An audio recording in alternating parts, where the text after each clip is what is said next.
All right, so the next really big mistake, and this is a huge one, is that people put way too much emotion into their investing.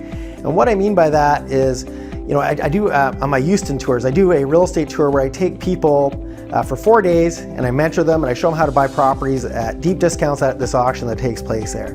And one of the days we spend on a bus driving around looking at properties.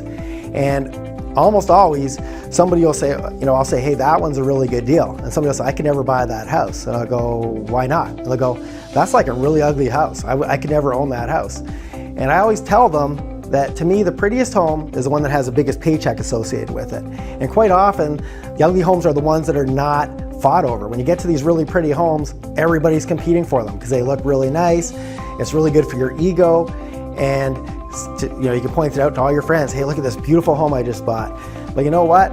Quit feeding your ego and start feeding your bank account, because you can't pay your bills with your ego. So you want to take the emotion out of it. You want to take the emotion entirely out of your business, and you want to make business decisions, the things that are going to give you the best return on your investment and make you the most money, where you can help the most amount of people. That's what real estate's all about. It's about helping people. We become problem solvers. I don't even like the term real estate investor. I like the term problem solver, because that's what we do.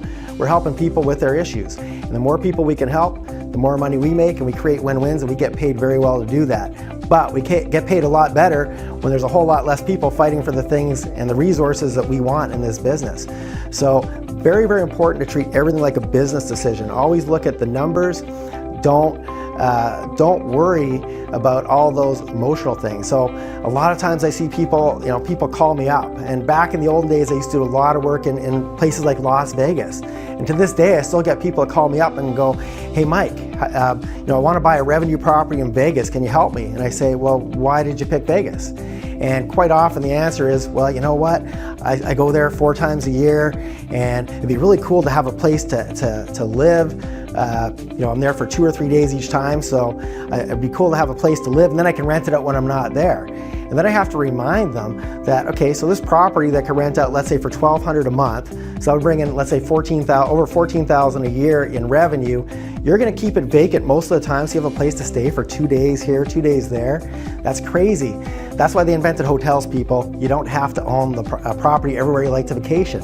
So you got to make good business decisions. I would much rather, if I like to hang out in Vegas, I would much rather take that $14,400 in revenue that's going to come in every year, and for the times that I'm there, I'll go stay at the penthouse in Bellagio, stay at the nicest place, have somebody make my bed for me.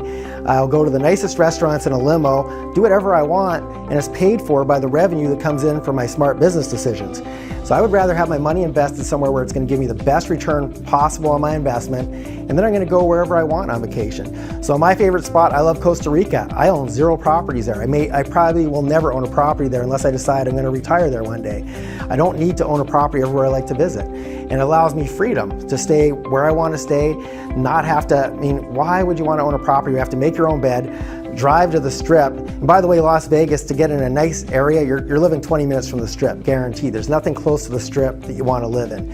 So you're driving 20 minutes, you can't really have a lot of fun because you have to worry about driving back home, you gotta make your bed, you're gonna cook for yourself. That's not a vacation. Make lots of money and party and vacation however you like, whatever lifestyle you want to live, but have your money work as hard as possible for you. So don't make emotional decisions with your money. It's going to cost you a lot in the long run. You're going to be stuck at your job a lot longer. So it's time to start taking the emotion out of your investing.